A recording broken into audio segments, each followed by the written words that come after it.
Good morning. Just come down this morning, doing a couple of nights at another little campaign session on my water. And I've had a week break, or a week and a half break, because I've been doing a bit of fishing with my dad, doing a bit of pleasure angling, a bit of river fishing after that 32 common I had. So I left here on a high. Now I'm back on the water.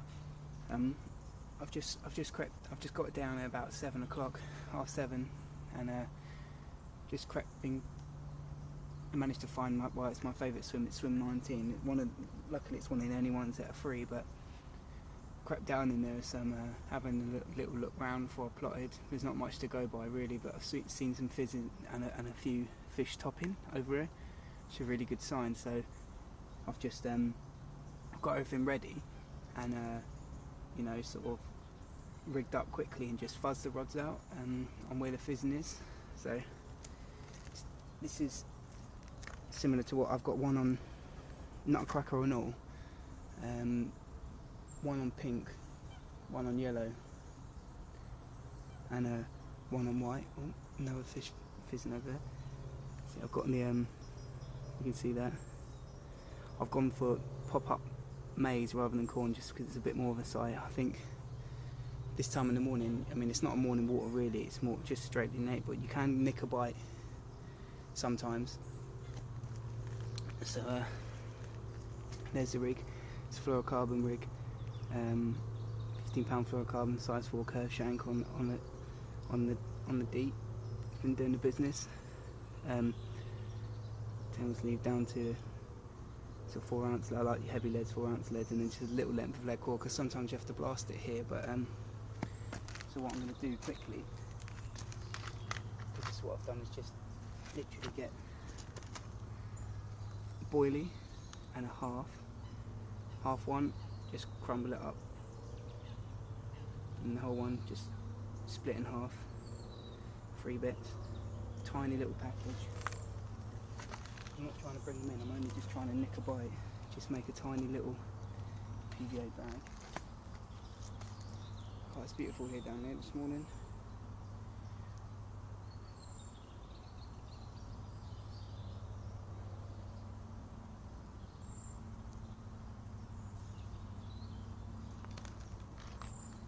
Just fishing by myself for a couple of nights.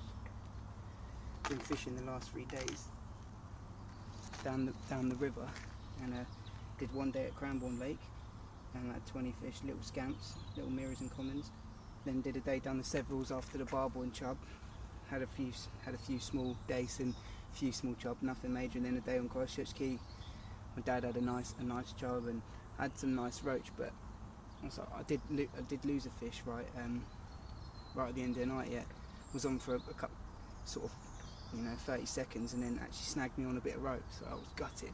And that was right as it was dark as well. So there's the rig. I've not put the bite lines up yet. If I were to just sit in there, just real slack. The wind's pushing in nice. Just got one down there in the entrance of the bay, and then one on top of the fizzing that was going on out there. And if you can see that, just where the shadow is, that's where they're fizzing up. One rolled, it's not very far out, only probably for 40, 50 yards max. And the other one's just going to go on top of it now, so I'll get that one out now.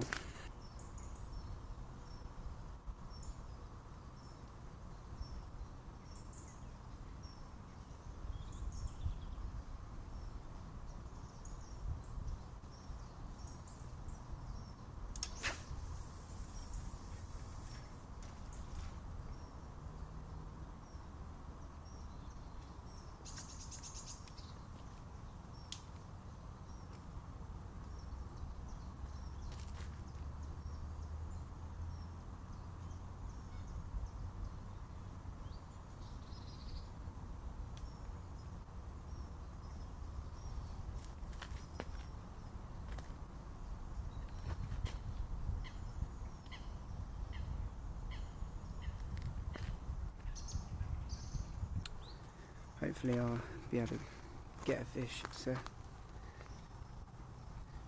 I don't know what it's been like in only a couple of days. This is one of my favourite swims. It's one I saw my target fish come out of in the spring. It has just been out and the target fish at a very low weight. So I'd rather catch it slightly bit. I'm obviously not going to complain if I catch it, but I'd rather catch it when it's more at its biggest weight. And fish just thingy there. Oh, you probably can't see it now. But yeah, it's glorious this morning. Absolutely glorious.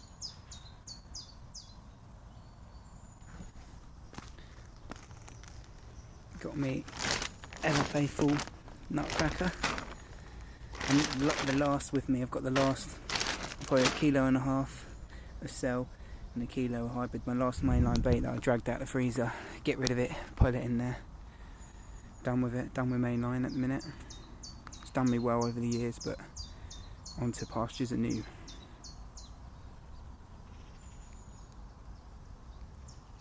Just waiting for one of those to tick along and have a little look round before I keep my eyes on the water before I get the home set up, and hopefully this is a bit more quiet end of the lake, but the big ones do get down here, so this is what we're after.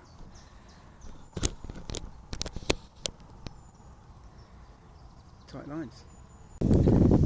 Got some fancy bacon for breakfast. Simon Howie dry smoked bacon. A couple of nice seeded rolls. Oh. Bit of ketchup. Still looking nice. Right guys, so I'm just I've been here all morning. You look quite good for a bite. Obviously it doesn't fish here very well in the day typically. Have a sweet. But still I got it quite early, so I thought it might be a chance to quick nick a bite. So I quickly spun out three different colours. Some lightning spots. I saw one fish roll. Wasn't quite sure if it was a bream or what, and then some fizzing. So I plonked it on them. Nothing as of yet. The wind started pushing in it right down here, and it's very like it was only a little bit pushing in when I got it, but it's really starting to push in. It's looking really nice and carpy. So because you might obviously in my other videos you might have seen me marking up, finding spots, getting really tight spots, doing a lot of spodding, lots of different bits and bobs, trying to get them feeding. Now we're into October now. What is the date? The date is, it's got to be, it's the 1st, so yeah, we're into October now. That sort of end of summer or start of autumn time is when I go onto boilies, and obviously you would have seen my videos now. I've been using boilies, so there's no real need for a marker float. I don't think it scares fish, but the baiting pattern that I'm trying to create isn't a tight spot. Like when I'm spomming, I do like to spread it around the line, but I like it sometimes. I put 2 rods tight and I put a lot of bait on top, especially in the spring, just to try and get a few hits and just try and capture them off that one spot. So I don't really need a marker float. So what I actually do is I set up my marker rod. It's quick and easy. You just need 1 rod, and I just put a lead on it there. And I just led about. This is when I fished before in my notebook, which is here. I've got all what I need to know. Get your notebook. See, I write all my notes there. That one is from. Jesus, that's from the 24th of June last year. I've got maps of lakes on here.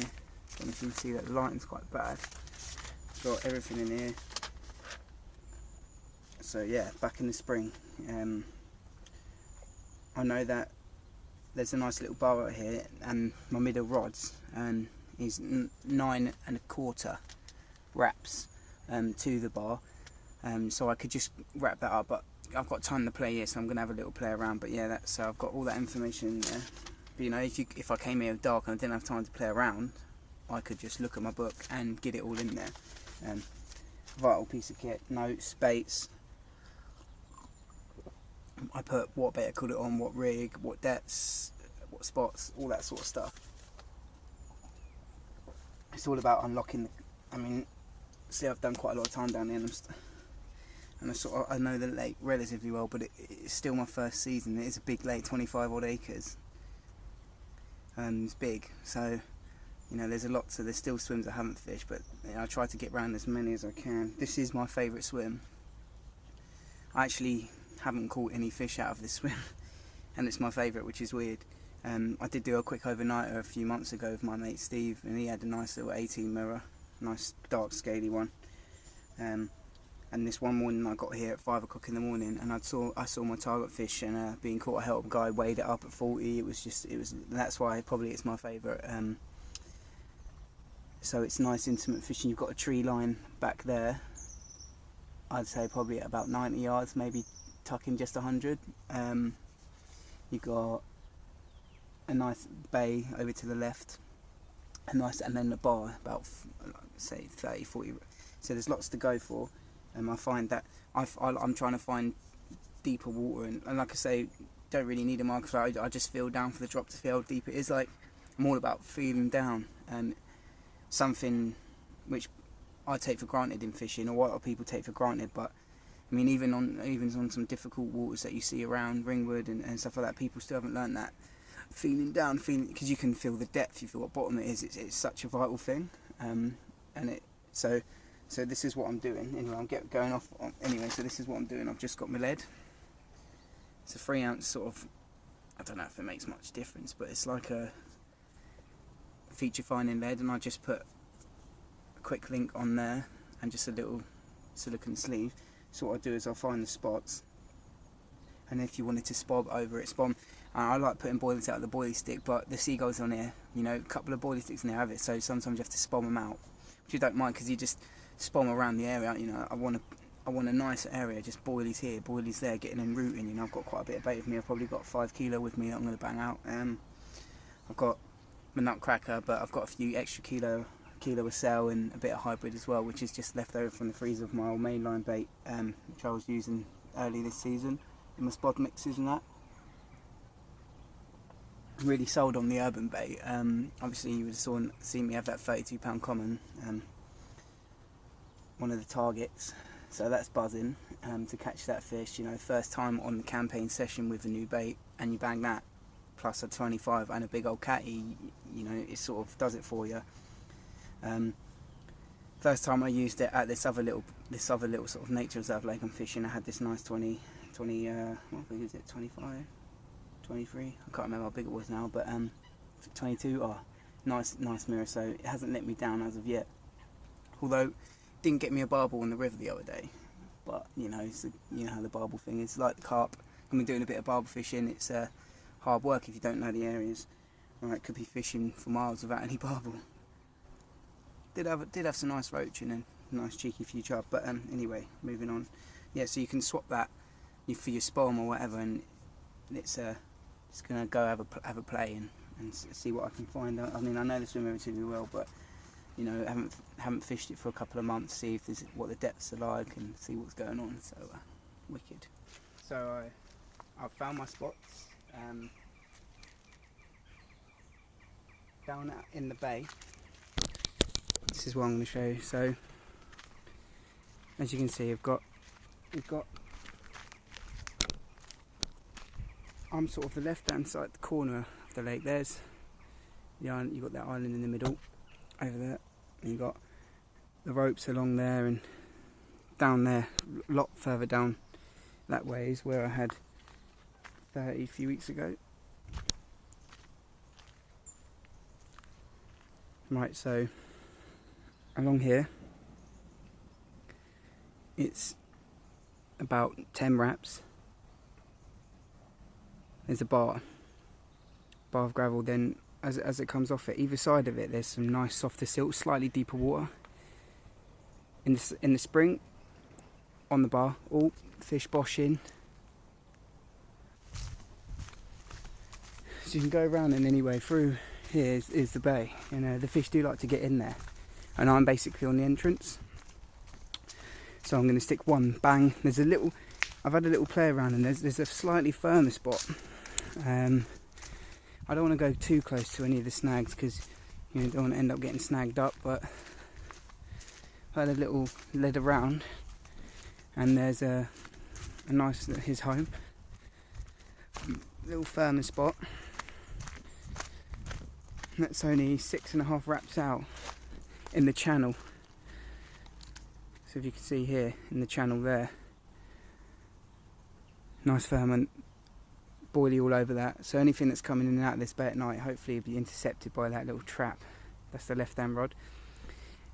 Middle and right are gonna, yeah, so like I said, in the deeper silt out there, loads of boilie everywhere, and I've got tree lines there and all of that back line as well. I was going to stick one back, but I thought I'll stick 2 together, see how it goes for the night, and then if nothing's happening in the bay one, I can move that one over there and one of the others, and we'll see what happens. I've also got margin area here as well, so there's a lot to play with. You've got more deep water out there, so got 2.5 kilo of boilie there. Just weighed it up with the Reuben. In the pouch we got nutcracker, mostly nutcracker, and there's a few cell and hybrid, like I say, and that's all just going to get sprayed out all over this place. Quite a big spread, and hopefully we'll get one. Right, so this is the rig that's going to go out for the night, and like I showed you earlier, it's a fluorocarbon rig, and this is on a helicopter setup. Mini nutcracker, snowman, moving, IQ, sort of D rig. You can see that because I use some people just use the little mini swivel. I like to use a micro ring swivel, gives it much more movement. There's the bait, the little mini snowman. Oh, smells nice, little nutcracker, little white tipper. And what I do, I mean, this one's pretty good for tangling, but I just to make sure, I PVA tape it, and I'll show you how to do that now. Get your PVA tape. Oh, careful you don't snare yourself. We've got a 4-ounce lead. Some PVA tape. This one is my Gardener. Had this one for ages now. It sort of sinks. Oh, we're talking about melts really well. So I just do granny knot like that. Get it ready. Very, very simple.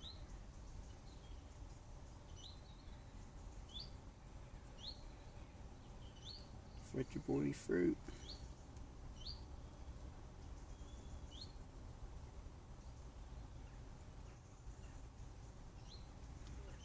Oh, and it's gone undone. Well, that was clever. Right. Just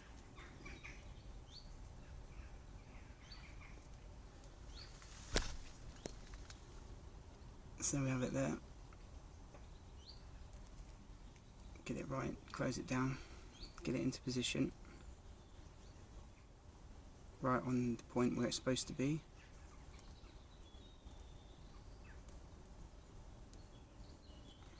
And then just tighten it up like that. Chop off the excess, being careful not to chop your D or any part of your rig, just be careful. You've done all this preparation. No point ballsing it up now.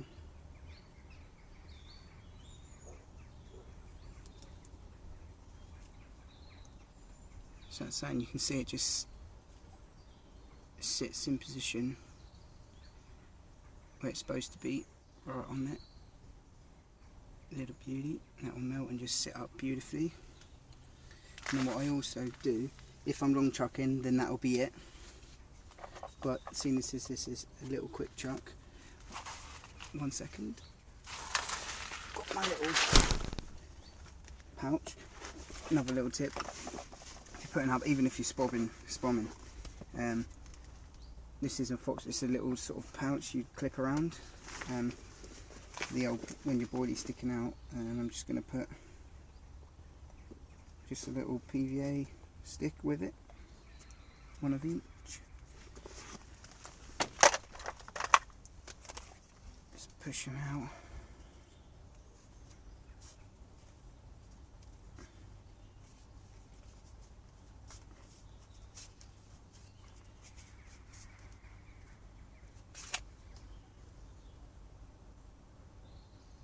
This is another little trick that I learned years ago. Make it into a little, almost little triangle shape.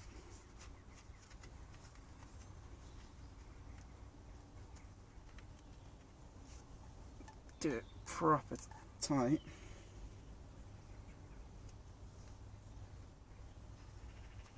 Now it sounds stupid, little things like this, but little bit, everything makes a difference. And then what you do, obviously that's as tight as it can be, you compress it and stretch it, and then now it's like that, and that goes even tighter, and when that melts they explode a little bit more, making it look a slightly more natural, because I'm obviously feeding boilies around. And then it's a simple case of just threading them through, and there we go. And that's going out on the spot.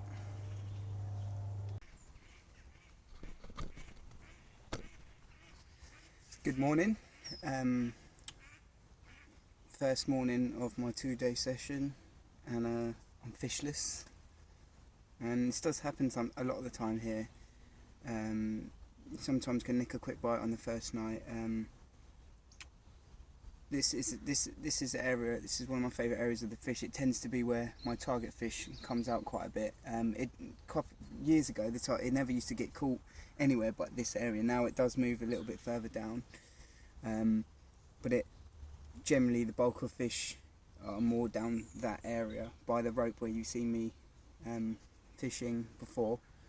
Like, I didn't hear any bite alarms last night. I've had a few. I had a few words with the lads. And it's about 8:30 now. No one's had anything, so it's a bit of a dry time. I'll be looking. Obviously, I did put out quite a lot of bait yesterday, like a lot of boilie and bloody coots. We're diving on them. So I will be looking out for that today, just to see if they're diving. I didn't get picked up by one, and they stopped by the time it started to get a little bit dark. Obviously they pack up into the bushes and go to sleep, but I'll be looking out for them today, diving on my bait to see if there's any bait left.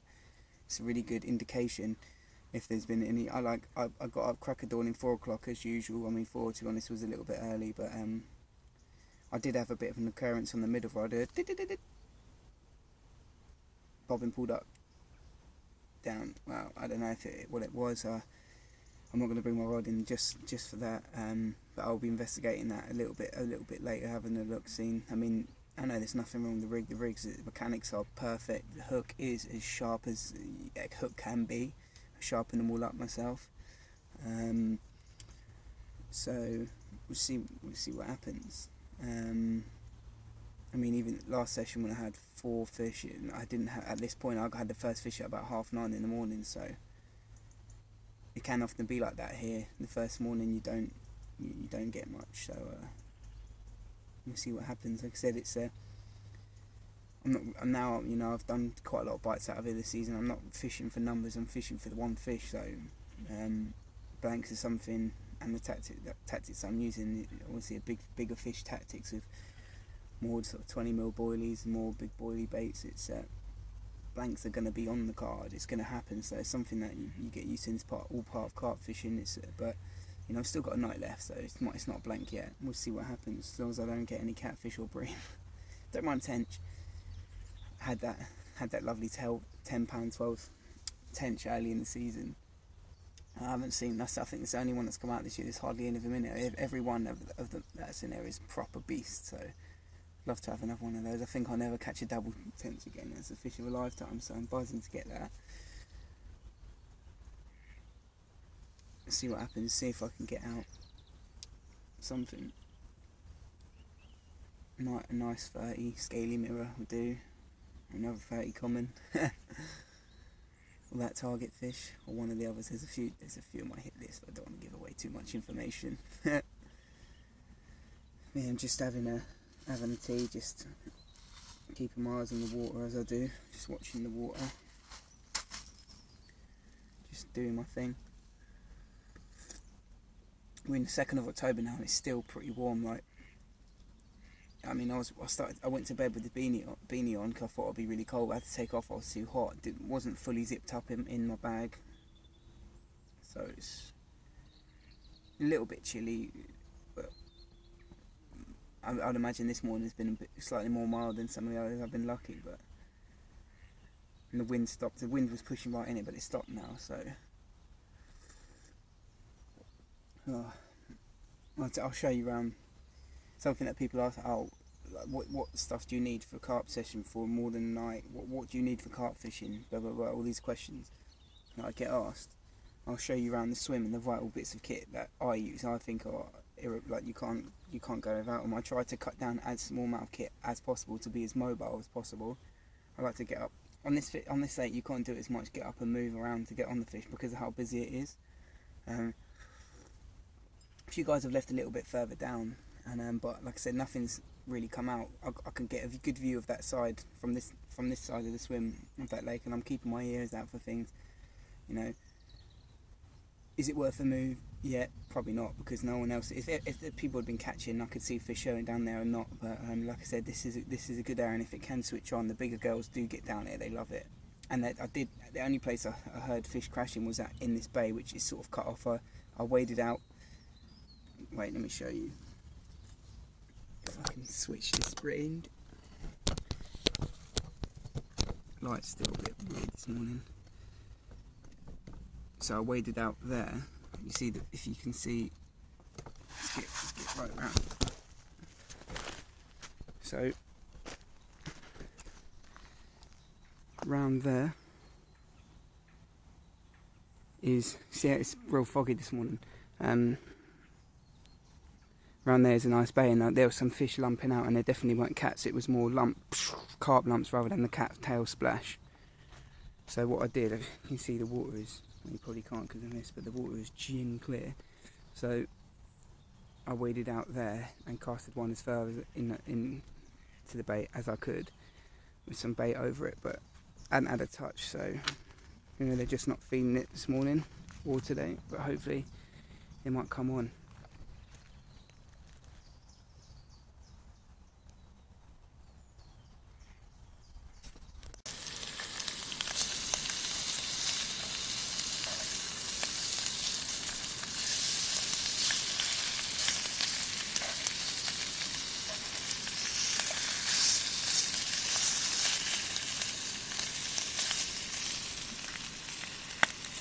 Looking real beautiful, man. Nice dry cured smoked bacon.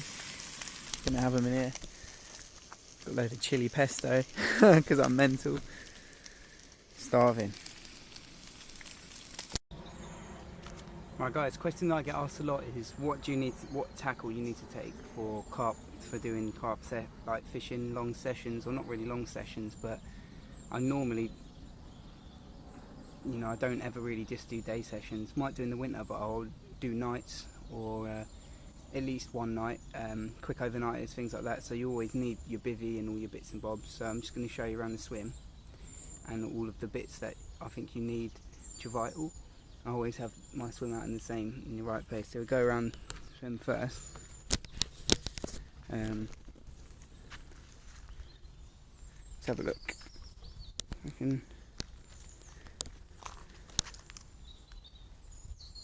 Got distance sticks, Signet distance sticks. That's the first one.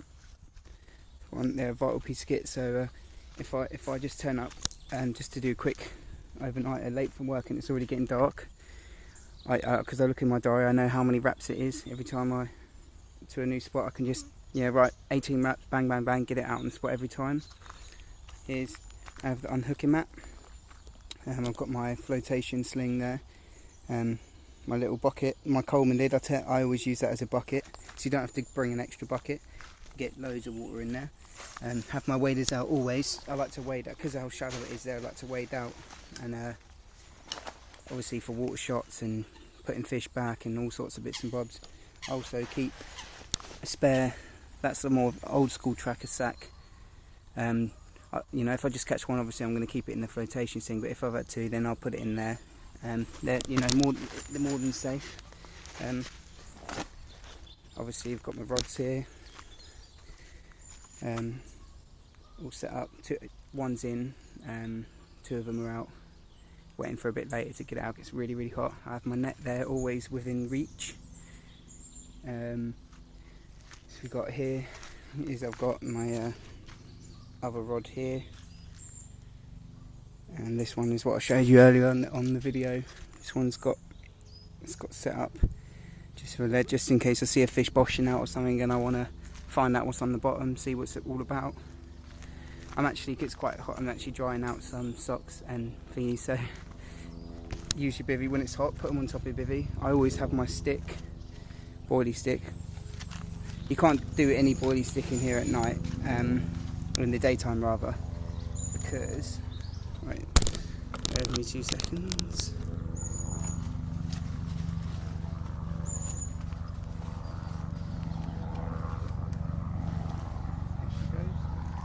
Yeah, so I always keep it across there. It's quite handy there, because the seagulls just come. So I'll put them out at night when they f off, and inside the good stuff. So in the corner, at the moment I'm using my Solus brolly with the over wrap on top, but I've got the wrap, got it sort of the front open wrapped up, so to be honest I didn't really need it, but I thought it was going to rain, so I whacked it on quickly just in case. A bit more coverage as it's getting colder at night. I thought it'd be a bit more coverage. So bottom left corner, here we have tea stuff, really important. Coleman Yorkshire tea bags, the only tea bags you should ever use. Some water back there, and my cup. This is my setup. I keep my boots there, tackle box, 2 tackle boxes, and just a small amount of bait. I've got my boilies there with some ready to go in my pouch. And here, in case you want to top some up, with the slingshot next to it, often inside it. Bit of a drink, Lucozade, and that's got some spare rigs in there, and just a few baits. Then I see a lot of people on the bank, hundreds of baits. I only bring a few choices. Got wafters, pop-ups, obviously the bottom baits, bit of goo in case you just want to squeeze on there, and then I've got some coloured pop-ups, and then some more wafters. That's all I've got with me. Not like 2-3 big buckets full of every colour and flavour under the sun. Got the bed chair, and then behind, just got my cooking stuff in there with food, and then that one's just the big main tackle bag with a few spare clothes. I don't bring too much clothes anymore. And then here's my special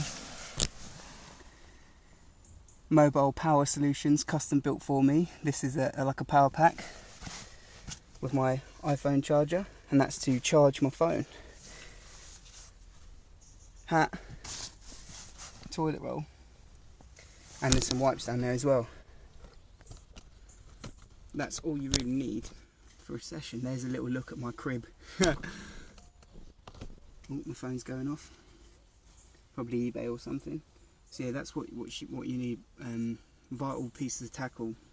I would suggest if you haven't got waders, then get some. Getting in, you know, I mean, be very careful with them. Don't ever go wading in by yourself if you're not experienced, and don't ever go wading in. And if you do, net handle, just check where you're going, because if you go in there and you fall, you know, say there's a drop off and you don't realise, and you step into it and you go under, the water can actually vacuum down, and people have died in the past in the fishing world from it. So be careful with waders. I'm always in waders. Obviously one of the flotation things, where you're fishing it, I've got the tracker one.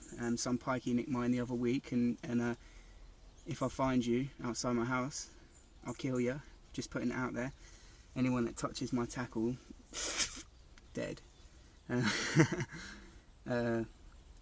Yeah, so good unhooking that. And a nice sleeping, this is a luxury sleeping, what am I talking about? Sleeping bed chair. really comfy. You sleep better on here than what I do in my bed at home, so it's I spend a lot of nights out, so make sure you're getting. There we go. If there's any questions, don't hesitate to comment below or message me on Facebook and stuff like you guys do. So yeah, take it easy, man. Hopefully I will get a fish for you. It's looking midday now. It's about 1-2 o'clock, and it's really hot for October. I can't believe how hot it is, man. Which is beautiful for chilling in, but we'll see how the fishing goes. I've got one more night. I'm to be honest, I'm not feeling confident, but I've had a play around. I found a bit of a deeper silty area that I'm going to put my left hand rod into, so we'll see what happens. Right guys, so just about to get the rod out for the night. It's about 5 o'clock. So basically what I'm going to do is, the only thing I've heard the whole time I'm here is a few fish boshing out in the bay, which you can't cast to, so I'm going to wade out there, cast out. I've been out there in the water wading out right up to my chest nearly, as far as the waders will let me, having to play around with the lead just to find a nice little spot, and I found a spot. Just going to go put the rig out on there, and put a few boilies out as well, spawn a little bit out.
Right, now I'm going to do is way back out there because I've left the slack on, put this on to stop it going in the bush, little back lead.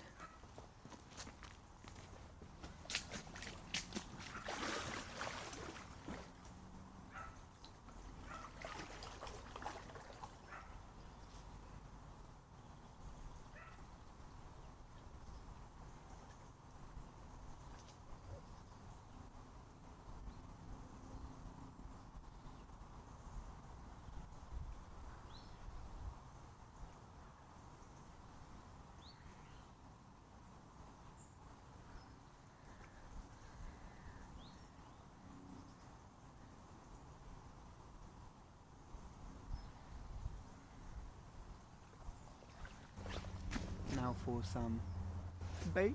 Got this around my waist, might have to tighten this up a little bit.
Right guys, 4 o'clock in the morning. I've just had this